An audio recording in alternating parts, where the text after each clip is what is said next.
Hello, everybody, and welcome back to the Sanderlanche podcast. Today, we are talking about the Bands of Mourning, chapters 21, 22, and 23, wherein they take a ride in an airship.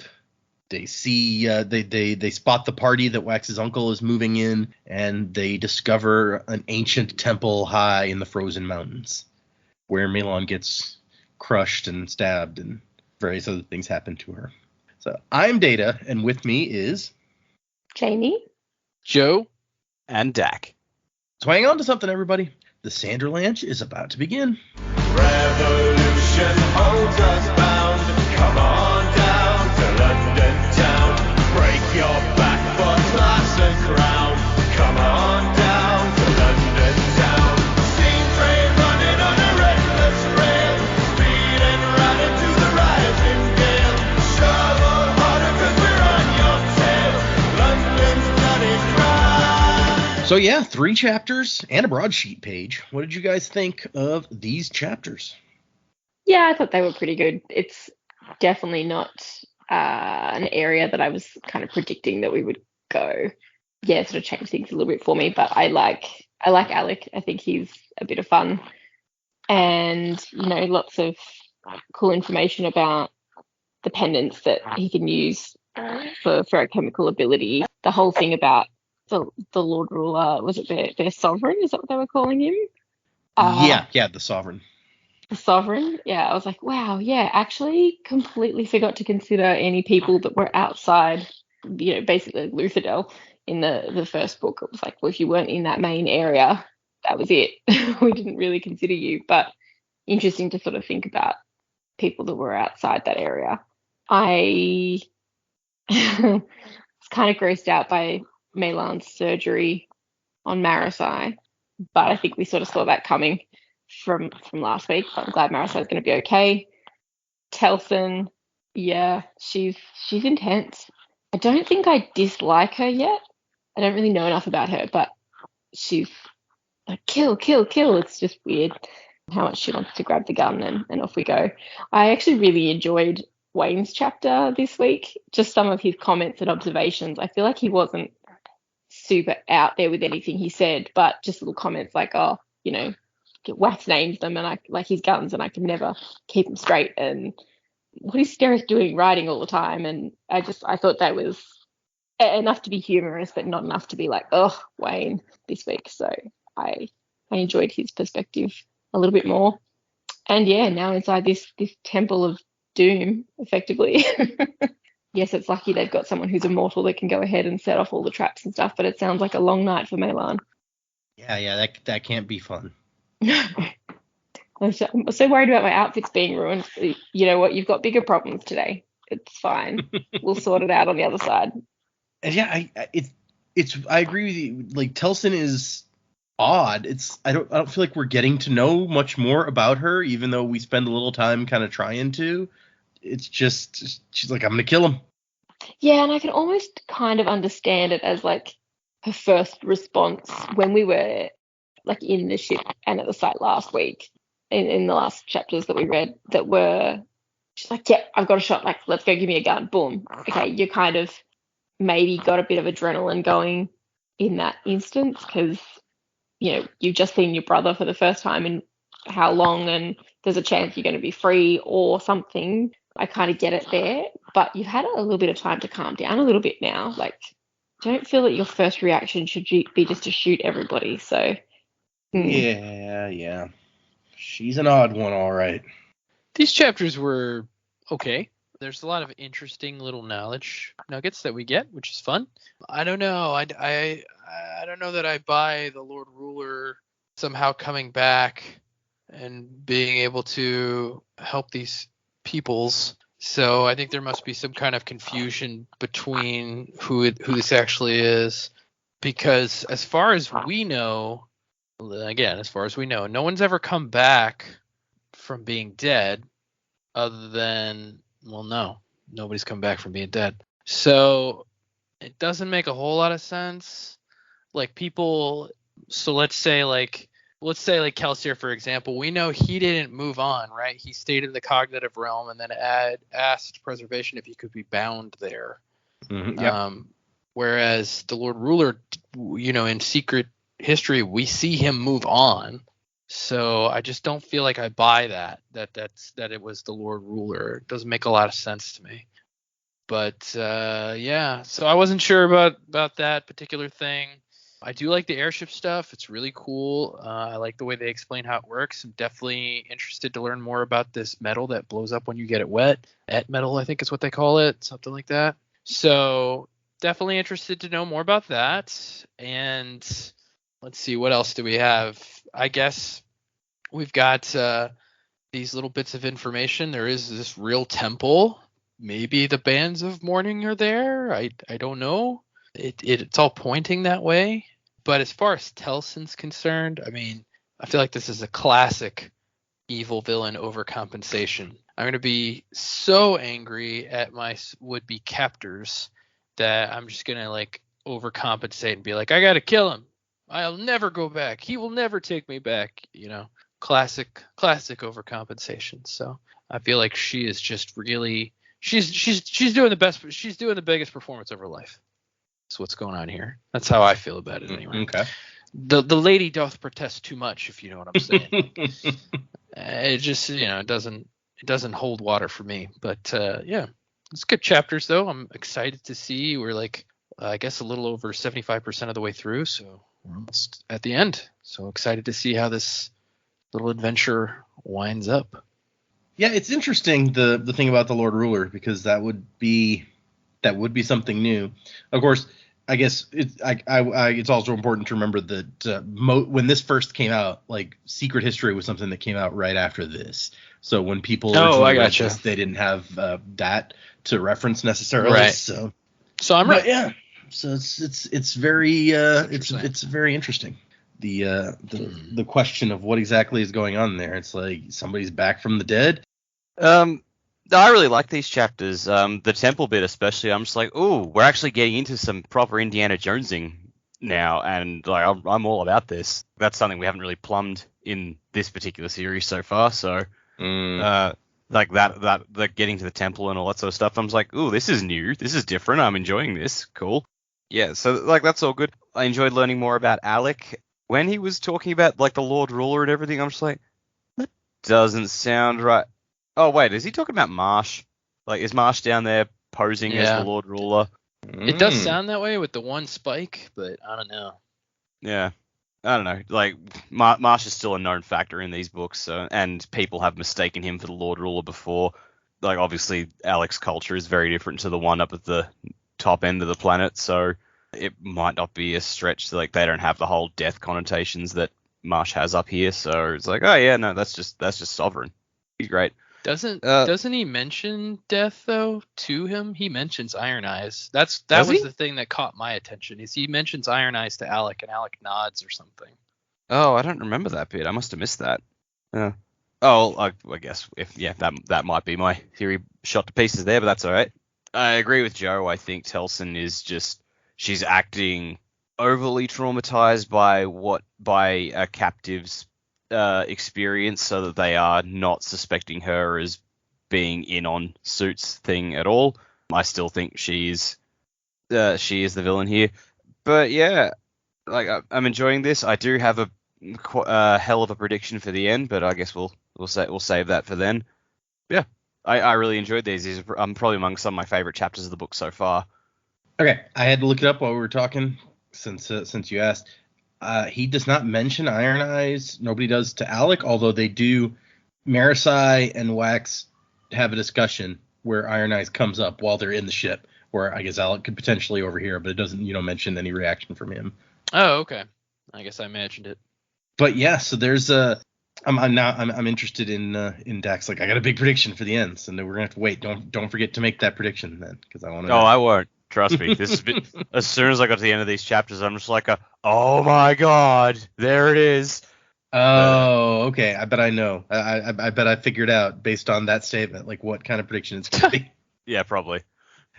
Indiana Jones is actually in the temple. It's fine. I'd never really thought about it as so Indiana Jonesy until Jamie said Temple of Doom, and I'm like, yep. And so yeah, Jamie and Dak. Yep, that's what their names are. Right on the same page. They're gonna find this other dude in the temple, and Wayne's gonna Yeah. cozy up to him and go, "That's a really nice hat you've got," and the guy's just like, "Back off, buddy." Yeah, and he's like, "You have chosen poorly." No, he's gonna find a dead guy and like take his nice hat. Sure. Whoa! You saying Indy's gone? In this world. I guess actually the Conjure was Indiana Jones, we decided, right? So Indiana Jones blew up. No, he was at the start of Raiders of the Lost Ark. He was like the other archaeologist that Indy found the temple impaled on the spikes. Oh yeah. I don't remember that guy's name, but yeah. Started with an F, but I can't remember the rest of it. Thor and Dr. Jones. Big Bang Theory reference or what out there. Okay, I guess let's get into these things. So first, we got the broadsheet page, which tells us almost the entire story. It cuts off the beginning, which we'd already read, of the ghastly gondola.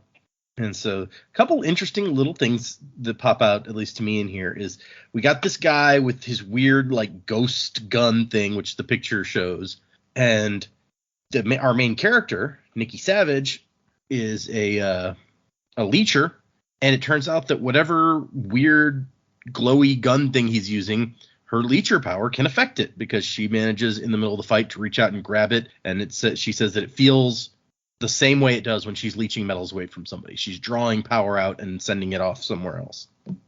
But that does not permanently stop the gun, so that's interesting. And then they're in a fight over this map, and dude's like, just give me the map, leave me alone, jeez, it's just a map. And she's like, no, this is my inheritance. And I like the line, I don't care if it's the survivor's bathrobe, just give it to me. Word. And she says, you're entirely disagreeable. And he goes, then you're starting to figure me out. And then she's just like, dude, a little politeness and we could have avoided this whole thing. And he's like, I don't do politeness. That's not how I work. As he like cuts the map and falls from the gondola. And then she comes back later and tries to find where he fell, and doesn't find the guy, but finds a white-haired man who offers to tell her a story. So that got my attention. I was like, is that the sexy drifter? Yeah, I assume that must be a Hoyd reference, because he often has white hair, and he seems like a storytelling sort of fellow, but... Sure. Okay, also, I have to point out that I love her cat's name is Pinecone Alamouser III, which is just an adorable, silly name. But we got this guy who has stolen this map from her, which her father left her, had his secret compartment sewn in the back, right? And he rips it. She says he got the better part of the map. If you go back to the beginning of the book, the map of New Saran, it is a map commissioned by his lord, Stephen Savage, which we established at the beginning. That's the father of Nikki Savage. So she's looking for a map that belonged to her dad, and a map that ripped when this guy was fighting her over it, which, if you look at the map at the beginning of the book, it is clearly a map that has ripped in the middle at an angle. Too, yeah. So this appears to be the map from the story that we read. And Gotcha. based on handwriting and based on the fact that there's always the same guy annotating these maps in these books, we figure that Naz is the one who wrote on this map. So probably he is the guy in this story who stole the map from her. Naz has ghost bullets? So yes, he has some sort of weird gun. That makes sense. They hang out in the cognitive realm quite a bit. There's a couple other little hints in the dialogue. Like he says, shadows, woman, which is a thing that makes sense when he maybe even said it in Secret History, but shadows is like a thing that makes sense when you know more about where he's from. So yes, this appears to be him, and he's so we've got a story about him taking this map from this lady, which clearly it belongs to her. I want to know how he's getting Casper the Friendly Bullet. Yeah, like that is the question, right? That's a level of tech we haven't seen before. I mean, I he thought had we saw it in a gun. Secret History. Didn't we see like So he had a gun. daggers or something? Well, no, Chris had the gun, didn't she? Okay, somebody had a gun. I don't think we saw them fire it though. So No, it never got fired. Because Kelsier didn't even recognize exactly what it was. Like they pulled it on him, and he was like, "They're holding some sort of thing, like a It's tube." Yeah. It's a cognitive realm gun. So yes, this raises all sorts of interesting possibilities or questions about what is going on and the things that he's doing around here. So yeah, just some fun stuff with this article. I think that may be one of my favorite broadsheets of this series. Okay, into the chapters. So we got Wax still pushing the ship up, and he's realizing, oh, hey, those medallions are letting everyone else store their weight like I do, which we knew that already. And the guy who we will find out is named Alec. He's like, you're doing great, oh divine one. And Wax is like, I can't keep pushing much longer. And the guy says, you won't have to. And he asks for the primer cube, which Wayne has the little cube, the allomantic grenade, as they've been calling it. And so he takes it and, like, sticks it on Wax's arm until it starts buzzing, and then puts it into, like, a slot that apparently is for that. And it starts keeping the ship up so that Wax doesn't have to, basically. And also there's a big fan that is apparently contributing to their mobility, I guess, while you're in the air. You can let go, great being of metals. And he's like, no, reduce your weight. I mean, if it is aligned to your magnificent will, oh metabolic one. So he explains, he's like, we're supposed to use a different title each time, yeah? I love that. He's like, just keeps changing it up.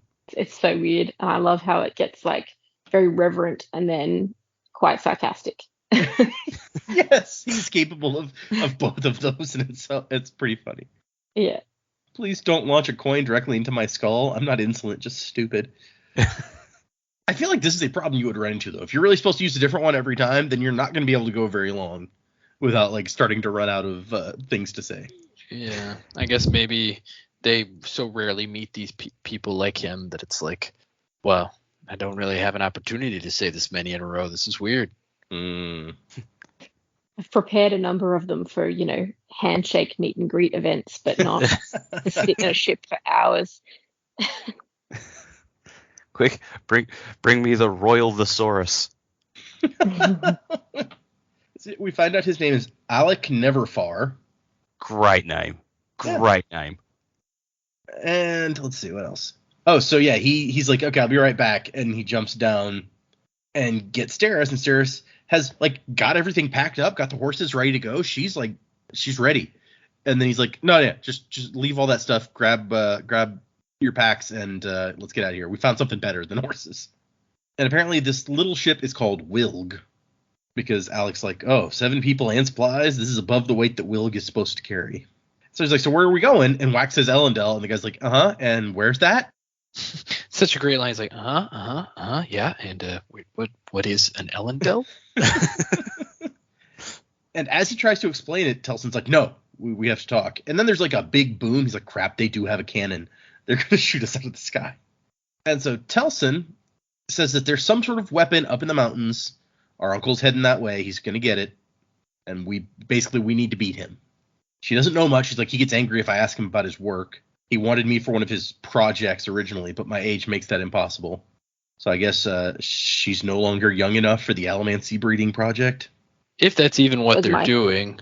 I feel like that's the hint there, or like that's the implication, but yeah, but if you're right and she's bad, then she might just be trying to draw Wax's attention away from something. That's what I was gonna say, because I bet by now they think that's what he thinks. Like, they've gotten enough intel to know, oh, Waxillium thinks we're doing this. So they may not even be doing that at all. Yeah. They may be doing something completely different with the ladies that they captured. So who knows? Who we still haven't run into anywhere. And Wax doesn't ask if she knows about some other women, which I think is kind of like, oh. Yeah, he gets distracted. It's true. I just remember when we started this book, Jamie's like, I really hope that we find out finally what happened to these other women. So I've been on the lookout to be like, maybe they'll mention something. I'm starting to think that it's in a book that hasn't been released yet. Oh. Well, since there's only one more in the series, yeah, if it's not in this one, hopefully it's in that one. I think the red flag in this conversation here was like, there's like, yeah, she's not being honest, is she says he grows angry if I ask about his work. I'm like, okay, we've seen many conversations between Suit and Wax where they banter back and forth, and Suit never gets angry. He gets obstructive. He gets, he tries to misdirect, and he'll do all these things, but he never gets angry. So that's for her to say. Yeah. That's very out of character for him. So I think that doesn't sound right. Yeah. In fact, the person that usually gets angry in their conversations is Wax. Yeah, it's pretty much always Wax. Suit is always very calm, and he can be snarky and he can be sarcastic, and he's got this like outward politeness that he's always trying. You know what he really reminds me of? I've been watching The Blacklist lately, and I don't know if y'all have seen that, but like the main character Reddington is very much like Suit. Interesting. Didn't occur to me until just now. You see the main character of The Blacklist is James Spader? Yeah, he's the headline star of the show. I guess. I thought the FBI agent was the main character. Well, spoiler, in case anyone hasn't watched the most recent seasons of The Blacklist, skip forward 10 seconds. She apparently dies in season like 8 or 9, and they're still making more seasons. So. Oh, yeah, I had no idea. I didn't either, and I haven't actually gotten that far in my watch through, but I accidentally got spoiled on it when I read it somewhere. So. Dang. Yeah, well. Yeah, I hope that none of you guys were going to watch it and then be upset that you've now been spoiled on that. But it's weird because it was a show that I started watching when it came out, and I really, really enjoyed it. And then I watched like the first 2 seasons as they were airing, and then like just life happened. And when season 3 started airing, I wasn't watching, and then I got so far behind that I was like, oh, it'll take me forever to catch up now. And it was just, I never watched again because I didn't have the time to dedicate to catch up. And so finally, when I was like, what do I want to watch now? I was like, I know, I'll go back to that finally. But yeah, I love it. Great show. Yes, Telson convinces Wax that there's a weapon, or their uncle thinks there's a weapon up there, and if he gets it, then it's bad for everyone. He'll be able to dominate the basin. And Wax is like, well, we'll go tell the governor in Ellendale. And Telson's like, no, what if that takes too long? Do you know what it is?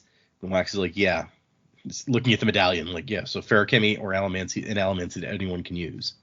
The Lord Ruler's own power, Waxilium, the bands of mourning. If we could get them and use them before him, then he has to travel on foot on a treacherous mountain trail. We can just fly. And so finally he's like, okay, let's check on Marisai and then we'll decide. Because, right, Marisai got shot, so if she's dying, then maybe we take her to help. I think so. And we get some introspection by Marisai about God, basically. And finally, a little bit of information about like how the survivorists see, like what they believe and how they see Harmony, basically. Because I feel like that's been a question from the beginning. Like, you guys know that Harmony is real, right? So how can you worship the survivor? So apparently, yeah, they believe Harmony's out there, that he's like this benevolent deity, but they believe he's like more of a force. That he's just as happy to help a beetle as to help a person. So if you really want something done, you pray to the survivor.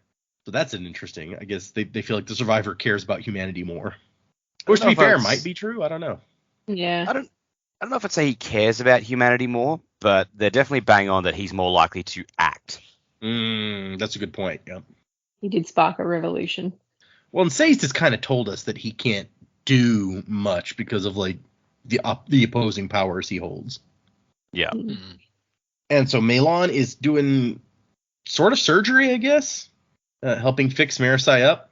And I love the moment where Marisai's like, I'm going to die, aren't I? And Melon's, yep. Says, yep, nothing I can do about it.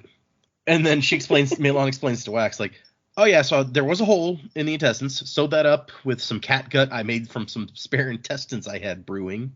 And then patched it up with some of my own flesh, which she took a bite of Marisai, replicated her skin, and then attached that so that her body wouldn't reject it. Yeah, sounds pretty hot. I mean, it makes sense, but ew. Yeah. Well, that seems to be Marisai. She's like, you ate part of me? Yeah. It's almost worse than being shot. Like, emotionally, not obviously that she's going to live, you know. It's right. It's helped, but like, you don't develop a taste for me or anything. Like, this is not good. Another gross part is like 10 years later, they're reminiscing about this adventure, and Maylard just goes like, "Yeah, you tasted great, by the way." She's like, no, you're not nearly rancid enough for my taste. She said before that human meat is not very good. So yeah, but I can never see Maylard doing it to fuck with her. Oh, absolutely. But yeah, apparently she also like kind of sucked up all the gross goop in there, and she like dumps it out over the side. She's like, you owe me. This is nasty. Everything about this is both brilliant and gross. Yeah. Yeah. And then she's got the doctor's advice, like just as they're finishing. She's like, okay, it's going to get itchy, but don't scratch it. Let me know if it starts to go necrotic. And I was like, well, yeah, that would be a good thing to mention probably. Yeah. She's like, but you said I was going to die. And she's like, well, I mean, of course you're going to die. You're mortal. I can't turn you into a conjurer. Just, oh, you thought I meant today. I was expecting every time like that sort of thing happens, there's always the joke. It's like, oh, I didn't mean today, and they did it intentionally. The fact that she just didn't even think about it and took it literally, and then she's like, oh shit, did you mean today? Oh god damn, like that is what made this so hilarious. I guess after living for hundreds of years, you're like, well, your puny human lifespan is Right? drop in the ocean to me. It's like, yeah, you're gonna die soon. You know, might still be 80 years away, but you're gonna die soon. Oh man. And so yeah, she's embarrassed and like, okay, I'm not gonna die today. That's good. Well, probably not today. I mean, the day's not over yet, but Not because of my gunshot wound. right, yeah. So really, all in all, that's a pretty quick resolution to the gut shot that she got, and she's up and around and feeling better. So that's pretty nice to have the conjurer around. Very See, useful. anything they can't do. Right. And so Wax gets Maricide to go up and talk to the guy. Like, you guys seem to have bonded or something. I mean, you let him out of the cage, so. And here's where she mentions Iron Eyes. It's like, because they're talking about the spike, Ray Lure's spike, and Wax is like, they degrade if they're out of the body, right? She's like, how do you know about that? And he says, oh, the book Iron Eyes gave me.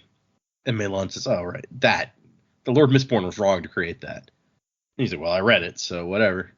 Yeah. And so they're, I like Maricide's like, I mean, we didn't really come here for the spike or your sister, did we? And he's like, no, I came here to stop Suit. So we're going after the weapon, basically. We don't want him to be a full Mistborn and a full Ferrochemist, like Miles, but worse. And so, yeah, he's like, go talk to Alec and see what he knows. And so Alec, he's got an interesting, because like, remember when she first saw his outfit, she was like, I expected him to like be wearing like a loincloth or something, like this barbarian look. And Alec is like, man, I assumed that everybody up here in the land of the Sovereign was a barbarian. But then you let me out, and you had one of them with you, a grand metal-born of the precious arts. And like Maricide's like, well, I don't feel like a barbarian. But he says there were 15 masks on the wall, but nearly 100 in the crew of Brunstel, the big ship, I guess. Do you know where they are? And she's like, maybe. And then shows him the notebook that they found. And it's got some information about the ship, right? And he's like, they couldn't even communicate with us. How'd they get all this? And then she remembers, the torture chamber. And she's like, well, torture is a powerful motivator for overcoming barriers. And so he says, you think that the evil men brought my crewmates to find the Sovereign's temple? She's like, I mean, yeah, that's the kind of thing they do. Bring people to like lead the way. Mm-hmm. Evil people, sure.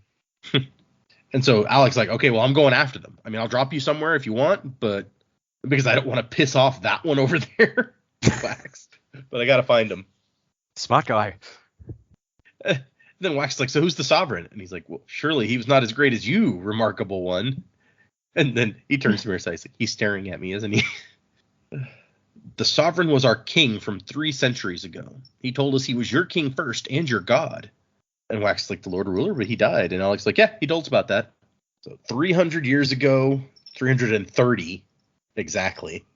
And so he's like, so that's after Harmony ascended. So this would have been after the world got remade. Are you sure about those dates? Of course I'm sure. But if you wish me to revise my beliefs in order to... He's like, no, just stop sucking up. Jeez. The Sovereign came 10 years after the Ice Death. Silly name, but you got to call it something. And so 300 years ago, or over 300 years, the world was remade. And Wax is like, yeah, the Catacondra. Harmony saved the world. And Alec's like, he froze it. The land was soft and warm, and now it's harsh and broken and frozen. And so here's the part where Maricide's like, oh, don't you get it? Like, in the Final Empire times, no one went to the south of the planet because the ocean supposedly boiled if you got too close to the equator, because the planet was too close to the sun, as we recall. And so the people who lived down south did not have the ash mounts to fill up the sky with ash and prevent the blazing hot sun from burning them all to death. So instead, they apparently adapted, Waxilium concludes. They became something able to live in the super hot climate. Then when Harmony fixed everything, suddenly it was not super hot anymore. It was, for them, way too cold. And so he has a medallion that stores heat in the ferrochemical sense. And we find out that back in the day, we knew that the terrace or land was originally up in the snowy mountains. So apparently that was a thing that they did. They stored up heat so they could go up into the freezing cold mountains and survive where no one else could, which that makes sense. And so, according to Alec, the Sovereign came 10 years after everything froze and taught them how to do this feruchemy thing. Taught us that Metalborn were pieces of God, gave us devices, and started the Fire Mothers and Fire Fathers who lived to fill these medallions so the rest of us can leave our homes. And so Marisai's like, so it was the Lord Ruler seeking redemption for what he did up here by saving the people down there. Wax is like, no, he was dead. The records, and she's like, the records have been wrong before. It had to be him.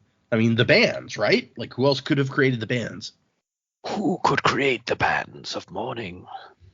And he calls him, oh, blasphemous one, when Wax starts talking about stuff that apparently you're not supposed, it's holy word you're not supposed to say. Love it. But they cannot create the ones, like, that grant all the powers. As he goes on to explain, basically, generally the most you get is 2. So you've got a ring of Nigrosil on these medallions that gives you the ability to use investiture. So that's important. That's the thing that allows you to do any of the other things, is you have to be able to access investiture. And so, other than that, all of them that you use on the ship seem to allow for the storing of weight, because I guess you kind of need that if you're going to fly in one of these ships.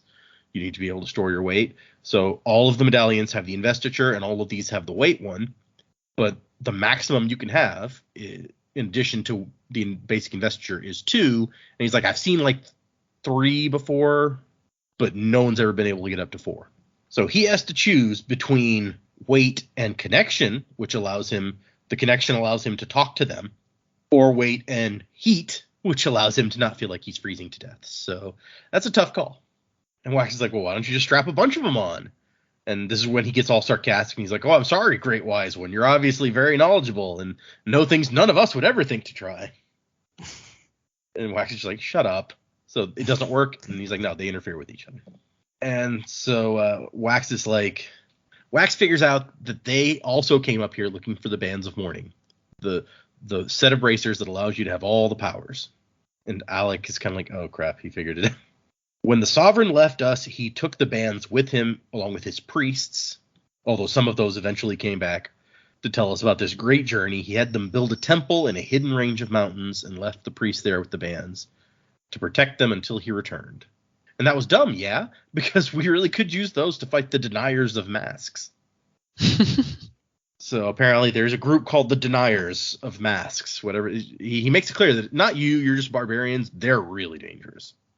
And Wayne's like, hey, we knocked your big ship out of the sky. And Alec's like, no, you didn't. We like hit a big storm. That's the danger of having these super light ships, is that storms can knock you around. You guys don't have weapons that could hurt us. Or at least not that much, basically. Yeah, we totally took down your big ship. No, we crashed, dude. He says we crashed into this poor village, and the barbarians there were really nice at first, but then the others came. That's it. They're trying to find the bands. And Wax is like, but you told us that he left the bands there for himself. And Alec's like, well, yeah, but everyone interprets that as a challenge, like a test that he set, right? He loved those. Why would he tell the priests about them if he didn't want us to come and claim them? And so there's another group called the Hunters, and they sent a big quest to find the temple. They succeeded, but just only a skimmer came back with a map. The rest of them froze to death. And so Marisai's like, so we're going to go after the temple, right? And Wax is like, damn right. So yeah, we got a lot of as you say, knowledge nuggets about where Alec is from and how these medallions work. Delicious knowledge. I'll take a 10-piece knowledge nuggets and a side of information fries. Alamancy juice. Memory juice? Yeah, sure. Yeah. Copper fries. Apparently the ship does not move real fast, but the getting to go in a straight line is still an advantage in being able to travel. So, makes up for it. Wayne gave Marisai something to help with the pain, but he wouldn't say what it was, which, okay, I think you should probably worry about that. You're going to be tripping balls or something in a minute. Yeah. Hardcore narcotics. Gave her some Molly.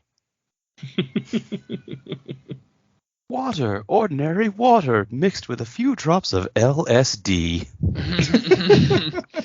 My hands are so huge, they can touch anything but themselves. Oh, wait.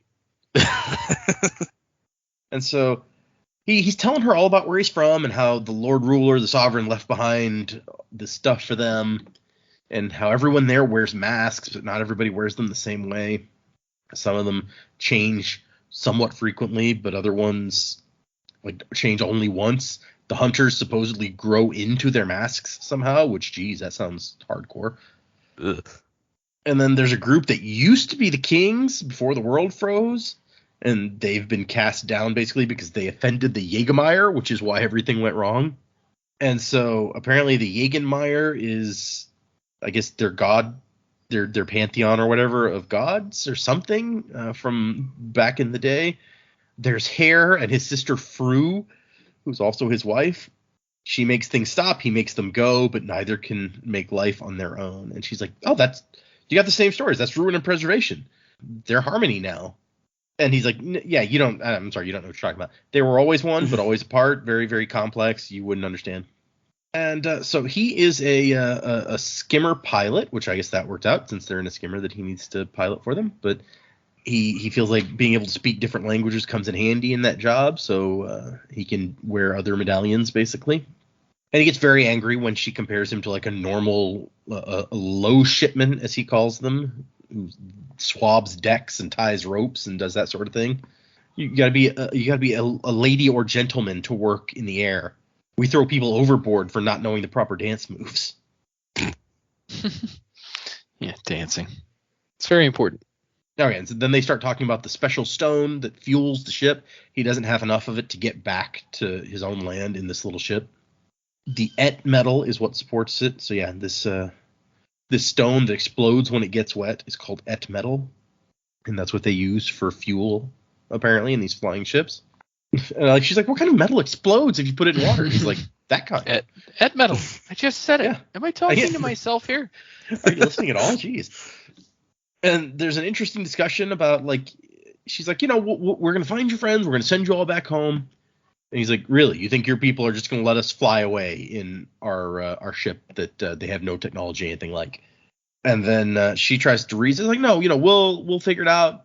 And he's like, then the opposite is true, whereas it's like, I mean, the people where I'm from might be real tempted by you guys up here that, you have no defense against attack from above. And she's like, okay, well, see, then we need allies, so we need to be friends. And then the Bands of Mourning comes up, and he's like, okay, so what happens if we find those? They're ours.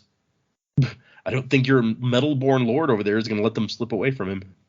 Which more and more we see, like, I mean, Jamie brought it up last time. It's like he has this real serious respect for Wax.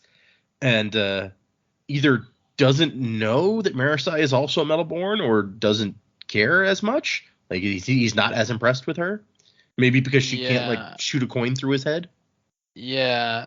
Wayne makes a similar point in his own head later. And I wonder if, like, they hold steel pushing or lurching in high regard. I mean, I guess the steel pushing is what flies the ships, basically. So maybe that's a real special one. And Marasai's like, I mean, we also have a claim on the bands. He was our ruler first. And Alex like, well, yeah, ruler you killed, but let's not fight about it.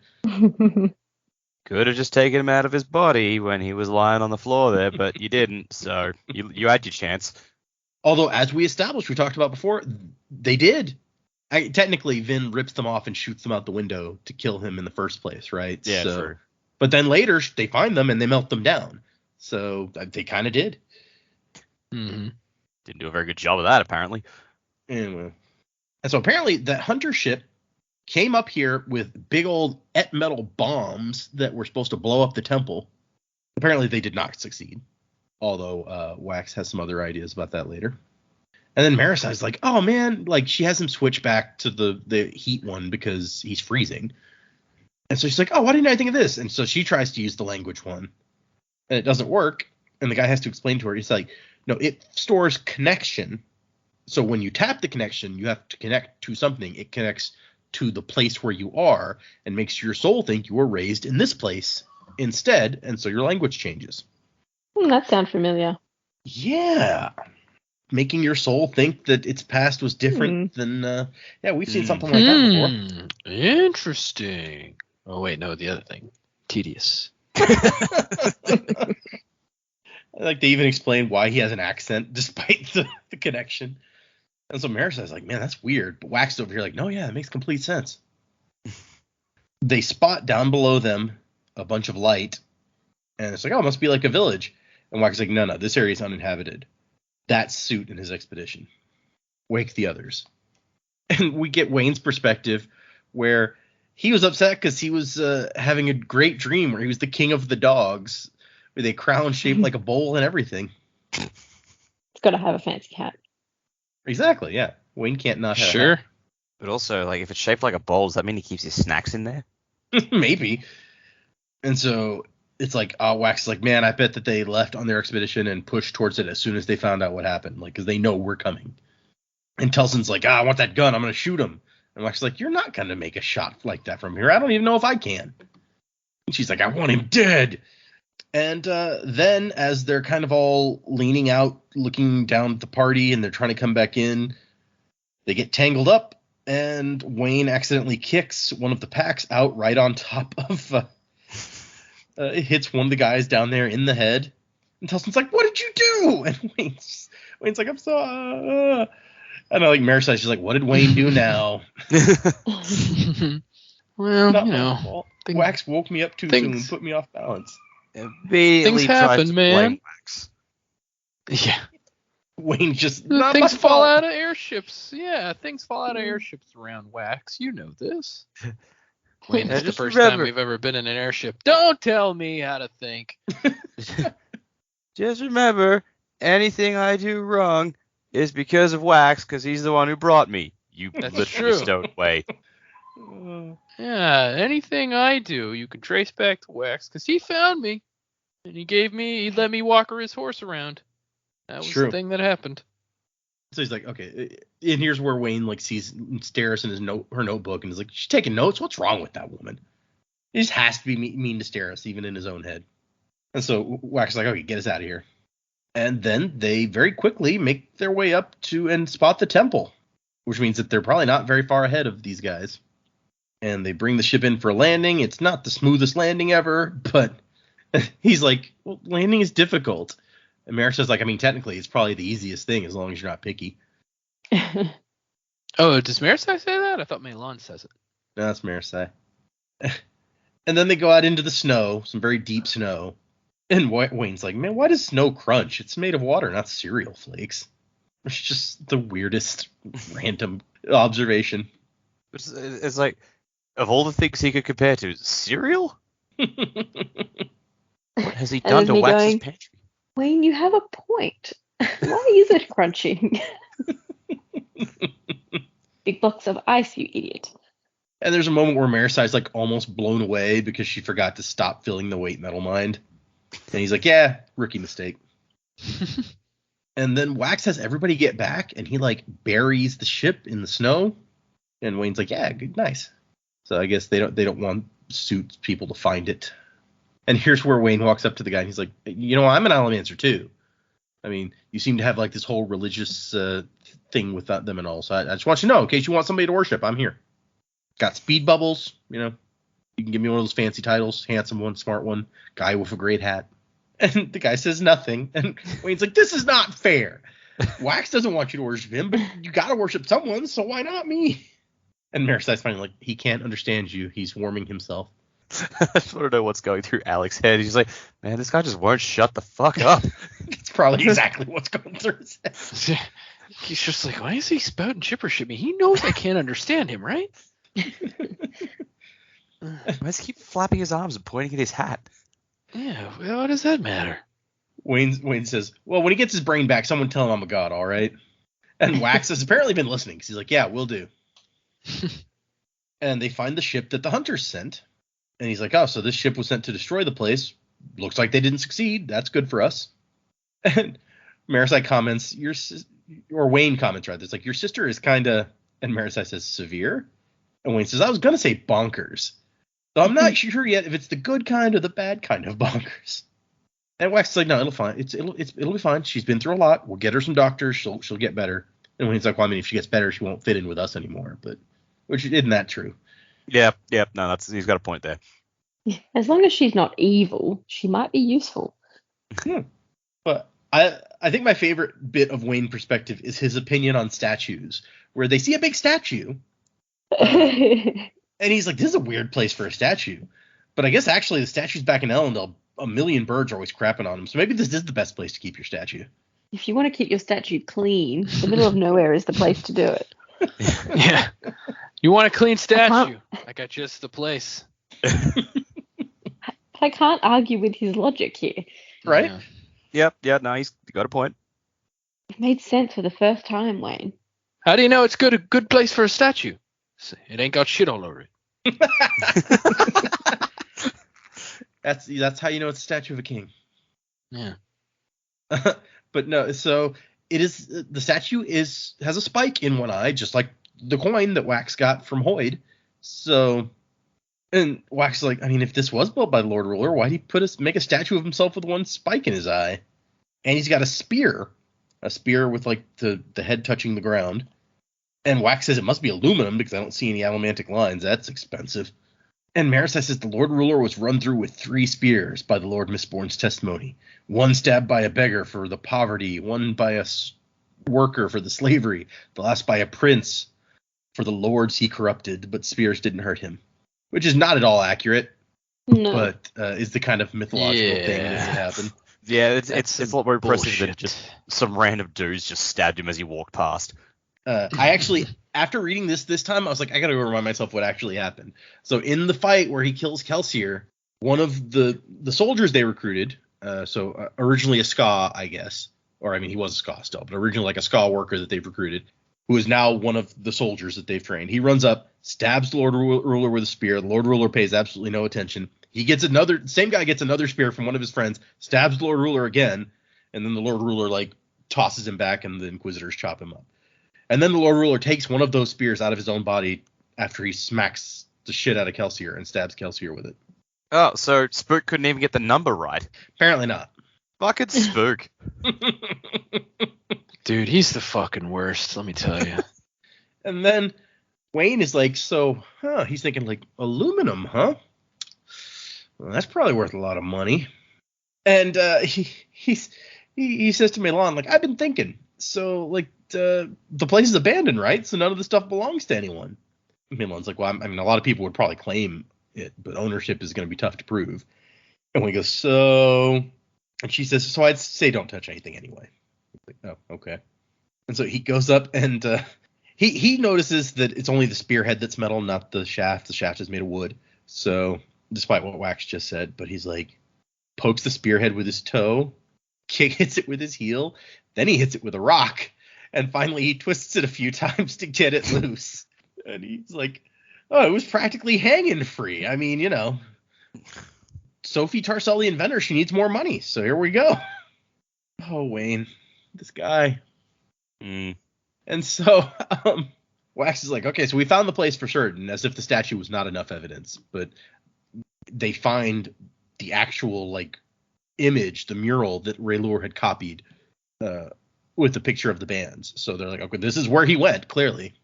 And meanwhile, Alec finds a pattern on the wall, and he shoves the little box in there, the little allomantic grenade, as they are still calling it, and it like turns some lights on. Like the wall starts glowing in places. And Wayne's like, there's no bulbs or anything rational like that, just bits are glowing.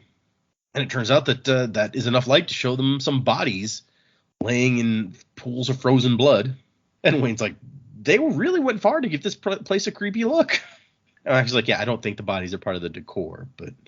And then he spots what Wayne has stolen. He's like, Wayne, what the hell is that? Wayne's like, wait, it fell off. I didn't even look at it, Wax. I mean, it must have been loosened by the wind. It's just so I don't know what you want me to do here, Wax. I mean, it was just laying on the ground. Didn't even try to hide it. It's been here for like 300 years, but obviously it just like fell right as we were walking by, and not my fault. Wax is like, don't touch anything else. And Maylon gives him a look, and he's like, you shut up. And she's like, I didn't say a word, Wayne. He's like, you implied one, and that's worse. Implied words are the worst. It's true. And then we get Alec talks about like, oh, I've been to hell. These mountains rise all the way there. And Sarah's like, wait, so you think hell's in the sky? He's like, yeah, where it gets cold, obviously. I mean, he's got a point. Yeah, I mean, from his perspective, yeah, it makes a lot of sense. Yeah. Although, despite what he says about you digging down and it gets warm, underground tends to be pretty cool in my experience. Yeah. But anyways, the masks are masks of hunters who came in here and apparently got killed. And Wax is like, but I thought you said that the hunters came to destroy this place. And Wax just makes some incredible logical leaps here. And he's like, it all fits the evidence. But basically, he decides that either they lied about coming to destroy the place in the first place, or they changed their minds once they got here and found that, the bands were probably actually here. So he thinks that some of them betrayed the rest, killed them, and then most of the betrayers died in the traps, and the ones that were left returned home. And so he's like, so the ones that went back, did they vanish? And Alec's like, yeah, actually. We were told that they went back to like their families or whatever, but we never saw them again. So he's like, yeah, see, the hunters figured out that they murdered the rest of the crew, so they executed them. I mean, it all makes sense. Yeah, I mean, like you said, it fits the evidence, but it just he's gone real deep into this, like spinning this theory. Yeah. He's even like, I bet that they were trying to gather another crew to come back and try again, and the superiors caught them first, and they got executed. And Alec's like, how did you do that? And Wayne's like, he does that all the time. Don't encourage him. So he wants Steris and Telson to stay out here, and Telson's like, no. See, she's the one that he thought Steris was going to be earlier when he was like, you got to stay here, and then he assumes that she's going to argue about it. But Steris is just like, no, that makes perfect sense. Telson's the one who's like, no, I'm coming with you. I don't care what you say. It's like, we just worked through this with one of you. Why do we have to do this again?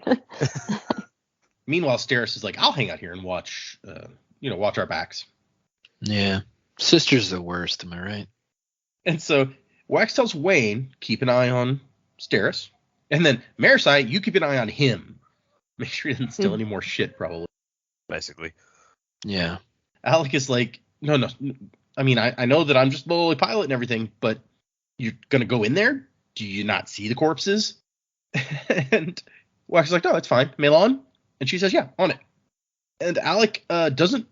I mean, he saw Melon do like the transparent thing earlier because he freaked out about it. We saw that for a moment, but he doesn't quite understand what's actually going on here.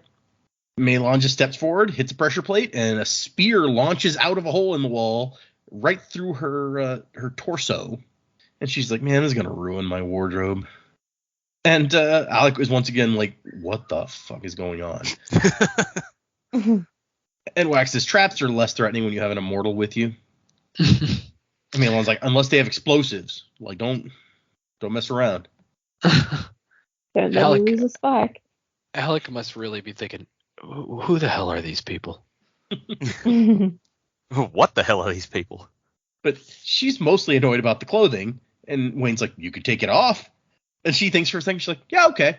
And Wax's like, no, just I'll buy you new clothes, okay? Just we don't want Alec to fall over dead. And Alec's like, I don't think I'd mind.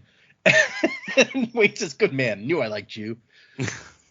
And Wax like, shut up, both of you. Wayne, go guard. Alec, you come with me in case there's something in your language.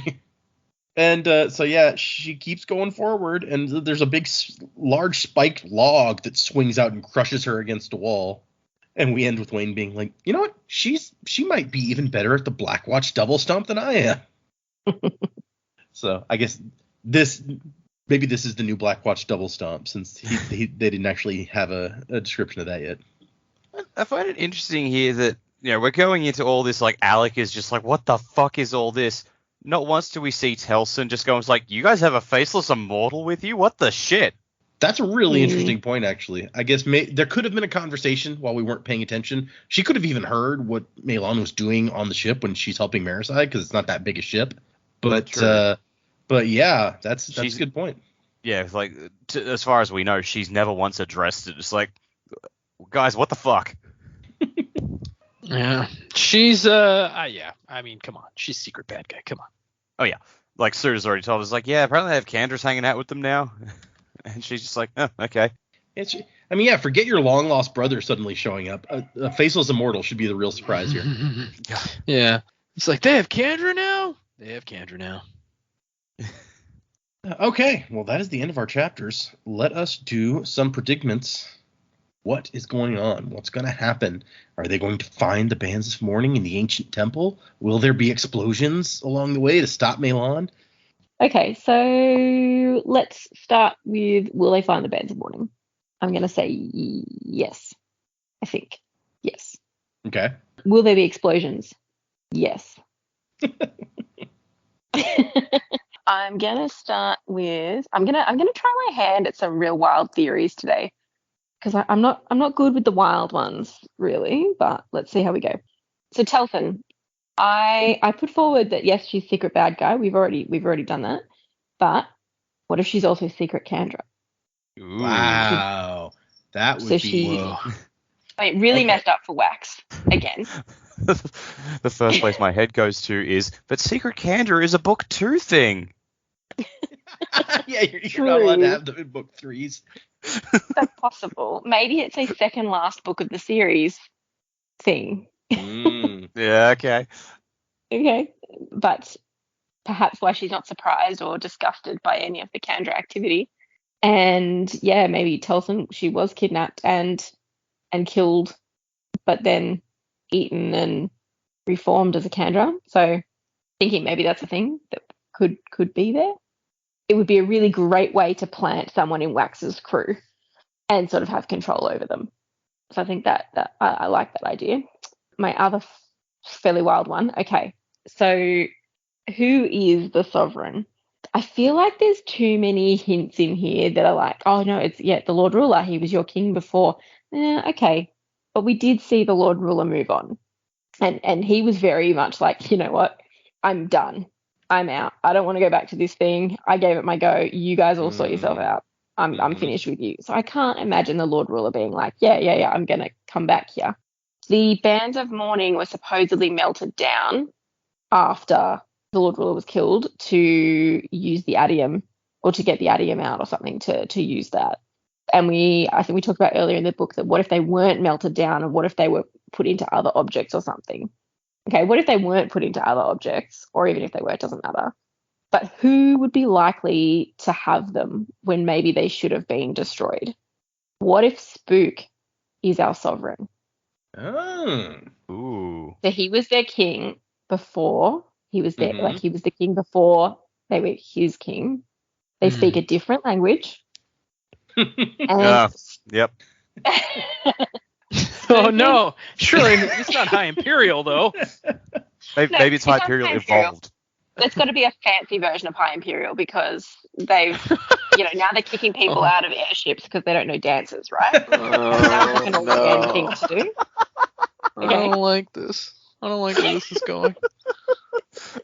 But Spook also wrote this book about hemalurgy, and he also was spiked when he was up with the citizen in Urtau, and he would have some knowledge of hemalurgy. He would probably wouldn't strike me as odd if he decided to leave being the Lord High Mistborn and try to put a spike in his own eye to give himself some hemalurgical abilities. Maybe he was trying to figure this out the whole time. I don't really know. Oh, I just had another thought that popped into my head, and I don't like that either, but I'll throw it out there. So because Spook's then got all of this knowledge as well, if he's left, he maybe doesn't know that there are other metals to have other elementic abilities. So Wax's ability is so highly revered because they don't know about these time bubbles and stuff like that, because they're kind of stuck with the knowledge of 300 years ago rather than having advanced any further. Then my other thought that just popped into my head, hang on, where did I get all that? Okay, so that's my thought about Spook.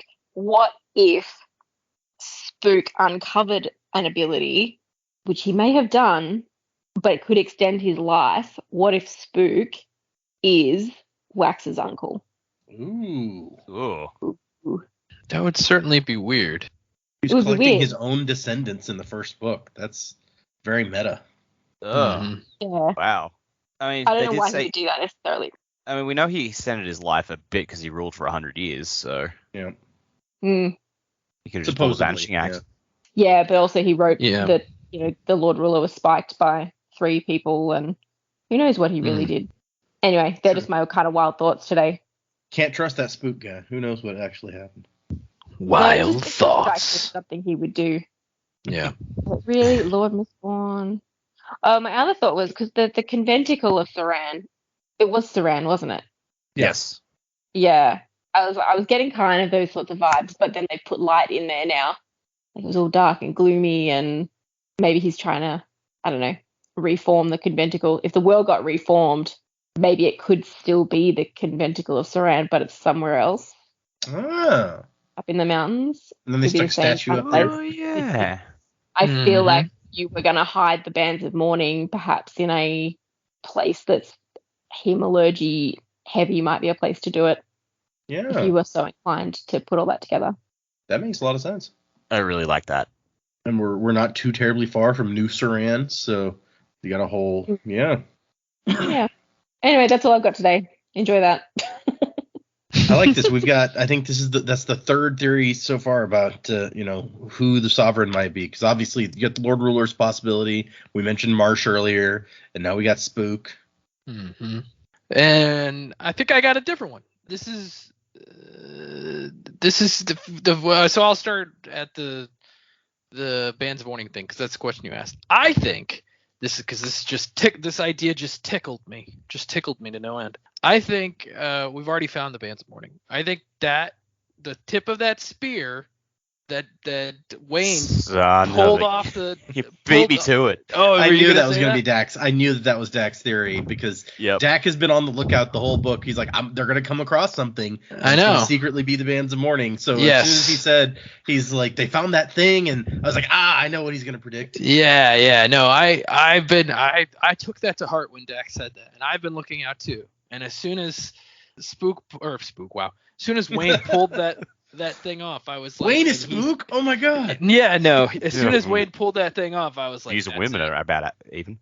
That's the band. That's the Band of Mourning. And then I got to thinking, well, if it's the Band of Mourning, if those are the Bands of Mourning, why would it be a spear? Because the spear story doesn't have to do like the Lord Ruler and a spear don't really have that much to do with each other. But then I thought, well, what does a spear have to do with things? And the Church of the Survivor, the symbol is the spear. True. And so my theory is that the sovereign is actually Kelsier. And he like Ghost Kelsier? Well, I don't know. My assumption is since he's got a spike in his eye that he would have had to because we know at the end of the book with Spook, where he's king, we know that Kelsier shows up and talks to him and they make a spike together. So or Spook has a spike made.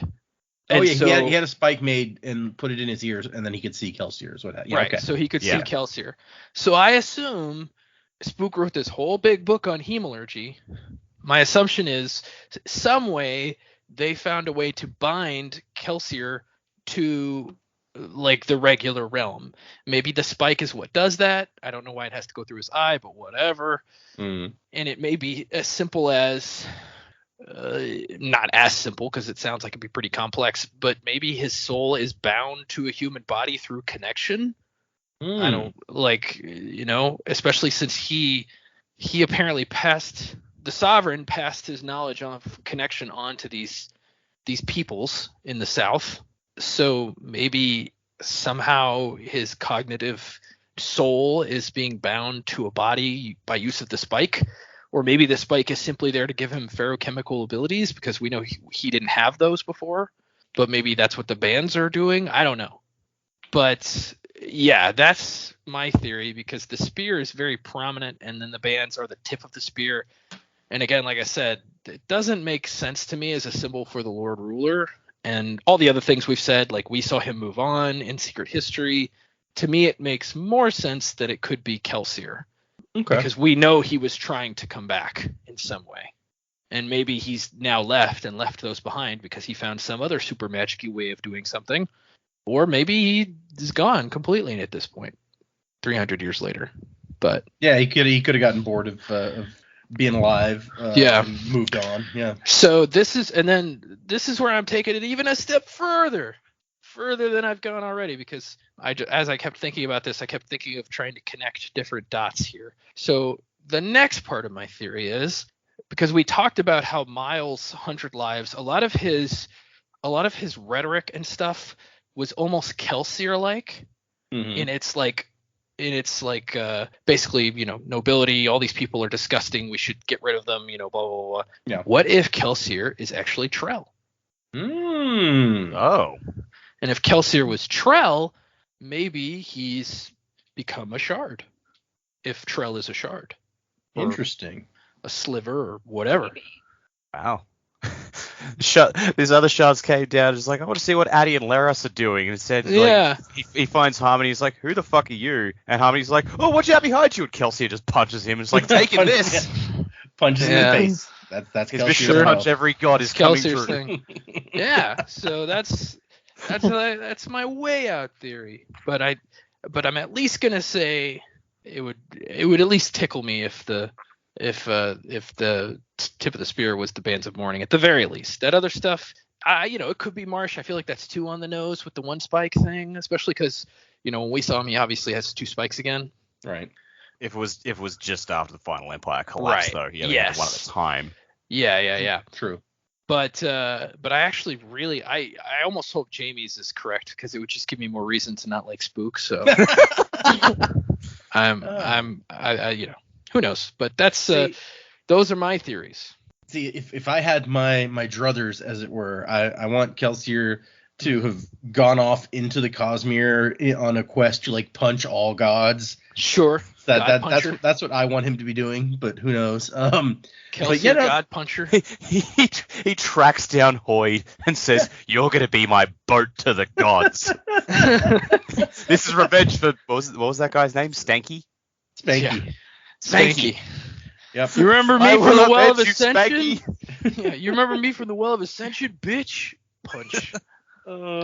But no, there's some support for I like Joe's idea too, and we got a fourth possibility for who the sovereign is, and there's there is some good some interesting possibilities there. I like that. I like the whole Trell thing. That could be really interesting if he's somehow managed to go even further than we thought.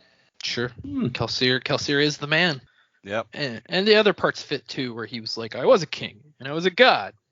That was actually gonna be my thing. Is like, was he a god? Would he go back and tell him like, yeah, I was their god up north? Well, he was a god at some point, and then he held the power. And That's then true. also Yeah. he became god to the survivors. Oh, that's a good point. Yeah. And then he was the king of thieves or whatever. So While you were talking about the end of what we read before, I had to go back and look to see what happens at the end of Bands of Mourning, because he I guess convinces Spook to make an earring, and then when Spook puts the earring in, he can see him. You don't that's mean what Bands it of was. Mourning. You meant Sorry, Secret History. History. Yeah, Yep. sorry. Yeah. Okay. Secret History. Yeah. I was like, please don't spoil the end of Bands of Mourning. Yeah. But no. Oh, was it just an earring? It wasn't a spike? No, he has a spike made out of an earring made out of an old spike. Oh, that's what it was. Yeah, I they got found like a confused. bag of Inquisitor spikes or something. Yeah. Right. Yeah. And Pickled spikes. Yeah, exactly. And what Kelsier says is, he's like, because he's like, we can do there's all these possibilities, stuff that we could do out there. And Spook says, well, why would I care? And Kelsier's like, dude, the Lord Ruler wasn't immortal by combining the powers. You're halfway there, Spook. Aren't you curious what else could be possible? We have a little pile of Inquisitor spikes and nothing to do with them. And then Spook thinks, immortal. And then he goes, okay, but what about you? What do you get out of this, Kelsier? And Kelsier goes, nothing big. Just a little thing. Someone once explained my problem. My string has been cut, the thing that holds me to the physical world. His smile broadened. Well, we're just going to have to find me a new string. Yeah, new body.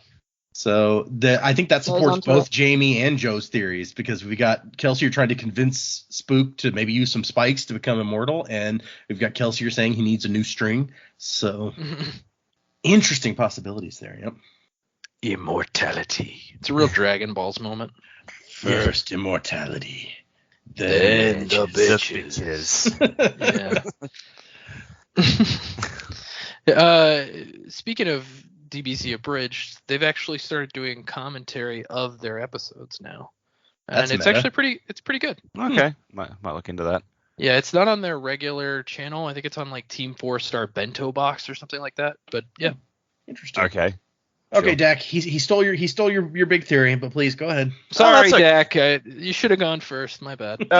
If anything, it just lends credence to the fact that it's like we're probably onto something because like we both saw it straight away and just like, oh, that's got to be it. Just the fact that they make a whole big deal of him stealing it, and then the only focus it gets is they just go, whatever, he's got it now. I'm like, okay. They made a big deal of him stealing it, but then tried to make it really innocuous. I'm like, that's got to be important then. So you think it's not actually aluminum, or? Well, I mean, if it's the bands, then it's got all the metals in it, so it's got aluminium through it. So that's probably enough to render it invisible to steel sight or whatever the hell it's called. Okay. I don't know if it is called steel sight, but I really like that. I'm going to trademark that. That's fair. So that was my big one, which. Yeah, I've been harping on the whole book. It's like it's got to be something, so there it is. As far as the Sovereign goes, when I read it, I immediately went to Marsh, just because there's got to be some more context for what he's been doing, and I could totally see him like after he departs, like Ruin's dead, and Harmony's probably let him go. He's just like trying to do his thing, and then we don't see him again for 300 years. There's a long gap in there. We don't know what he was up to. Apparently he became death at some point, but we don't know when that happened. So in my head, it's like, oh, well, he could easily find another civilization, the one that Rashek just did not give an ounce of a crap about and left them to rot on the other side of the planet. And he could be like, the Lord Ruler neglected these people. I will try and guide them. I will show them the arts of allomancy and everything. But then that makes me think, how the hell would he have the power to do that? And the more I think about it, and from what the other two have said, the theory is crumbling, because how would Marsh even get there? I don't think he has access to the cognitive realm, and he probably can't walk across the boiling oceans. So, I mean, the oceans aren't boiling anymore after he moves the planet back where it's supposed to go. True. So the question that wouldn't necessarily be a block. Yeah, true. But yeah, like the more I think about it, the more I think, it's probably not Marsh.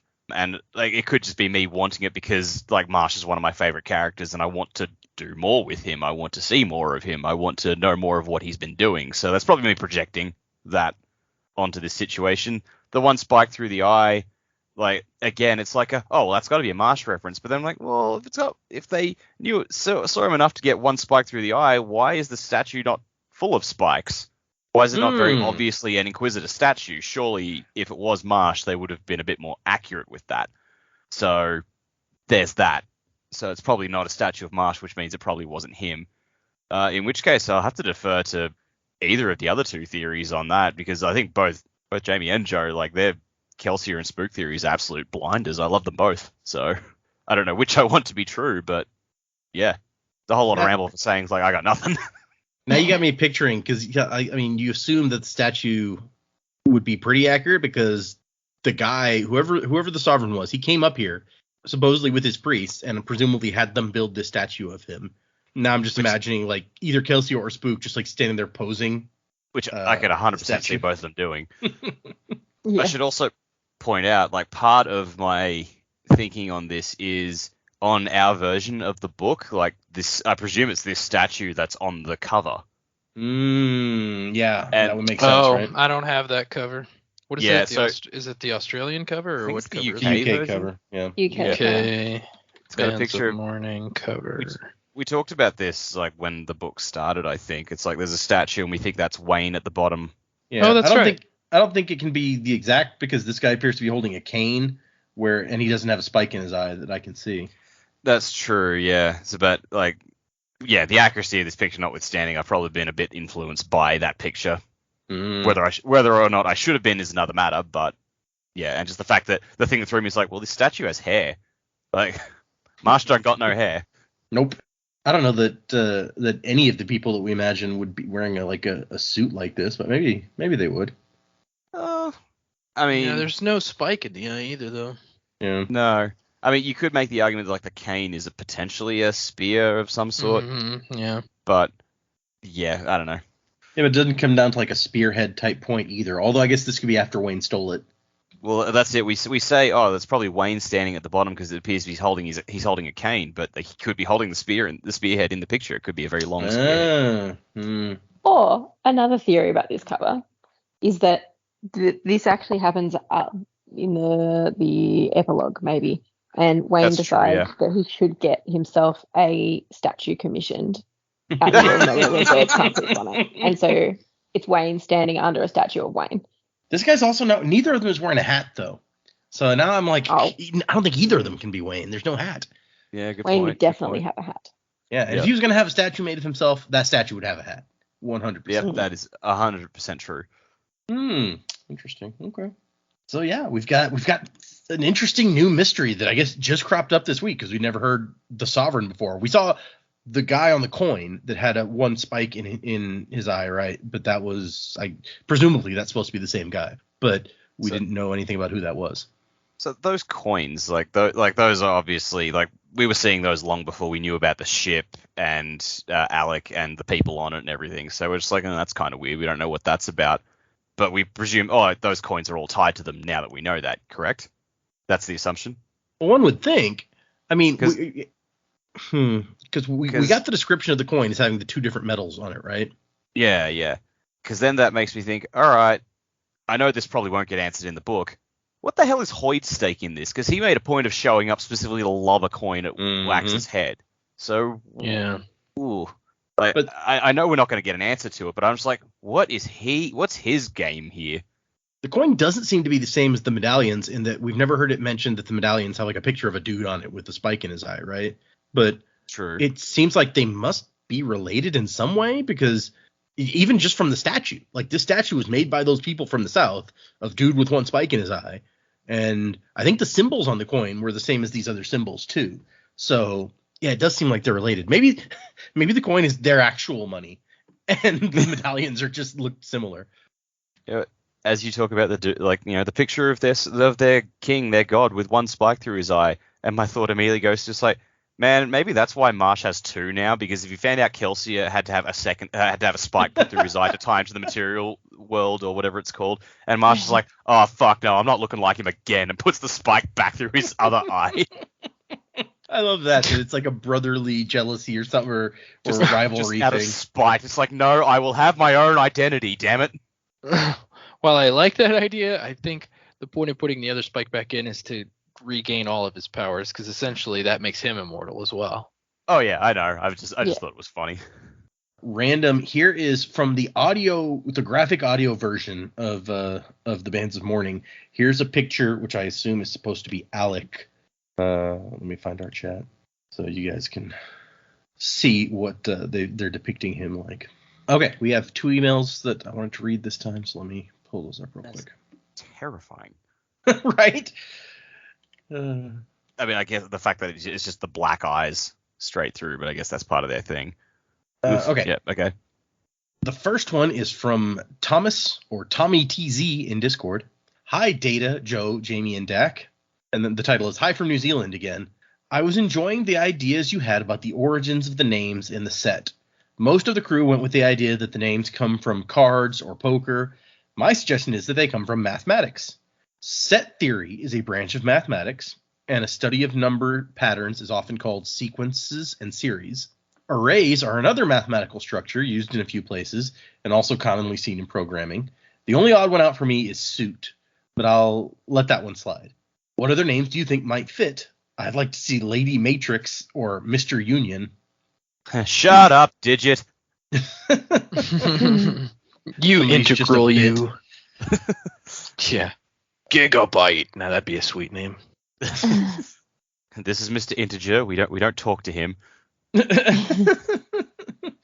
imaginary number. No, because they do say that they study maths. Oh yeah, Alex said that. Alex said that? Yeah. Oh yeah. Okay. Interesting. Okay, sorry.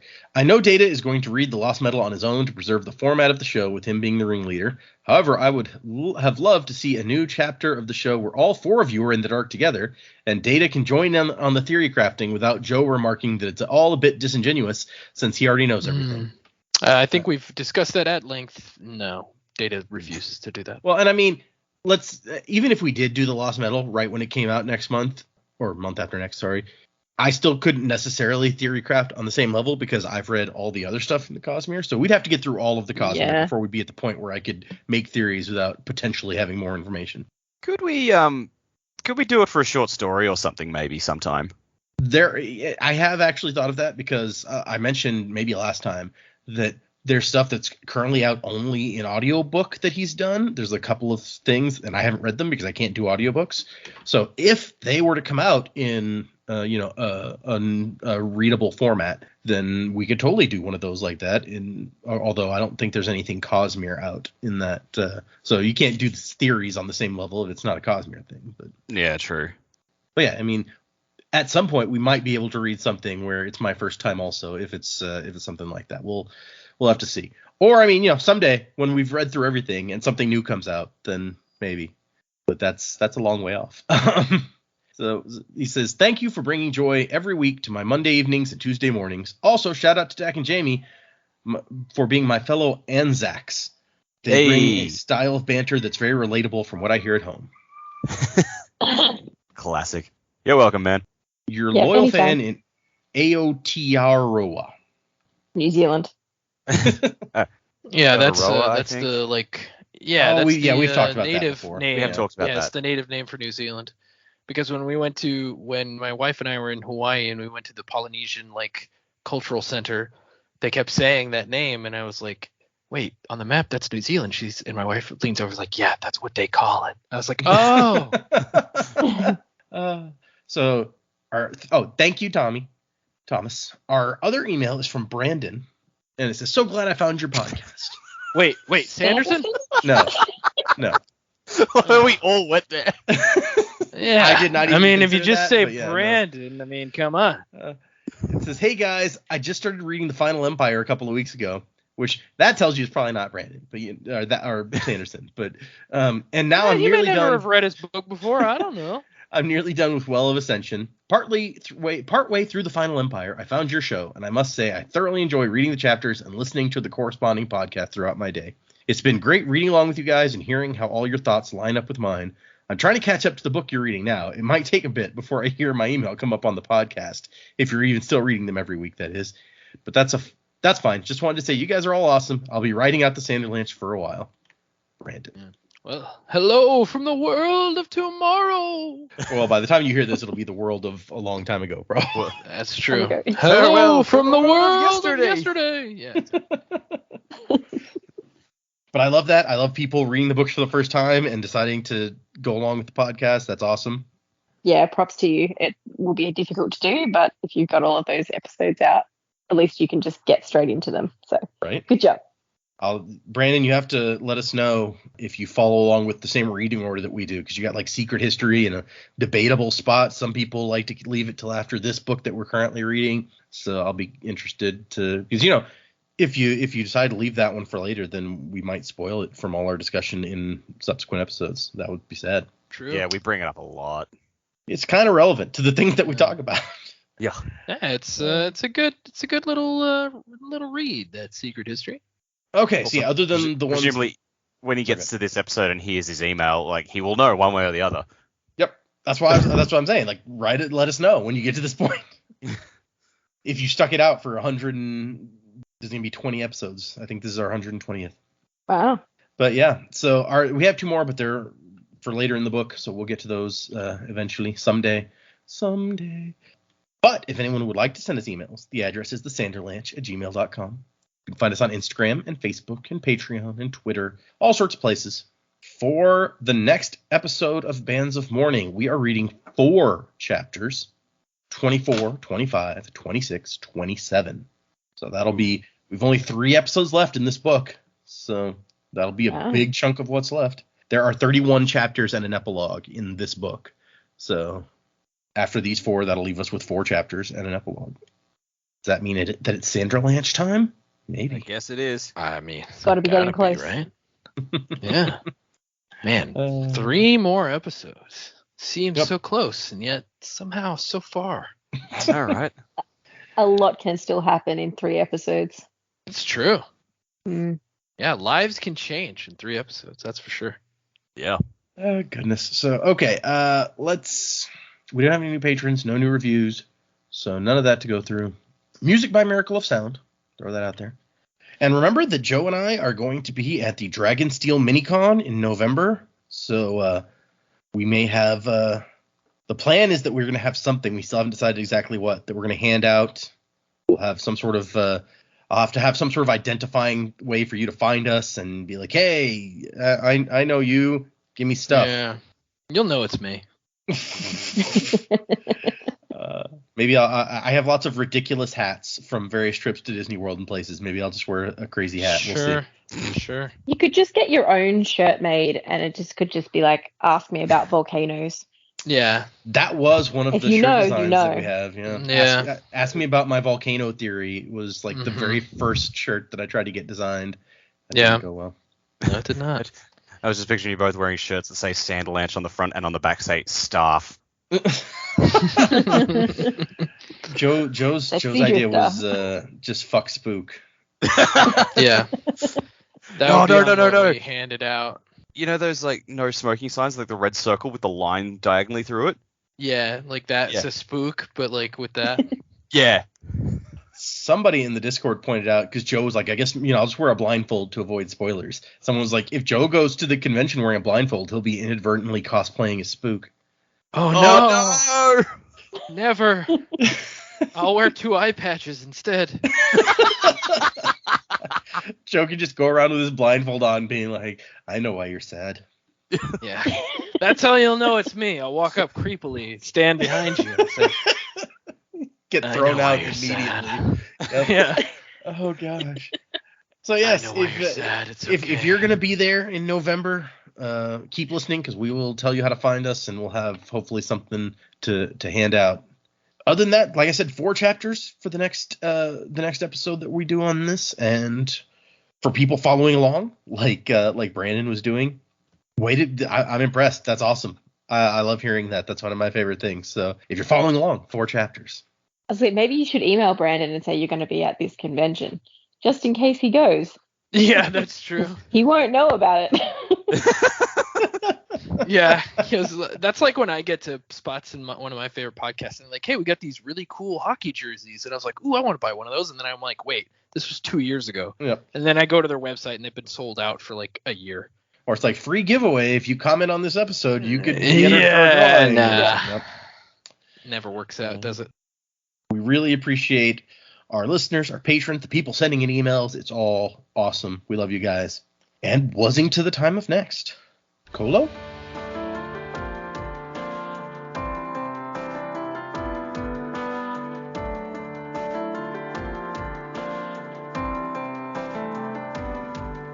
Steam train running on a reckless rail, speeding right into the rising gale. Shuttle harder 'cause we're on your tail. London's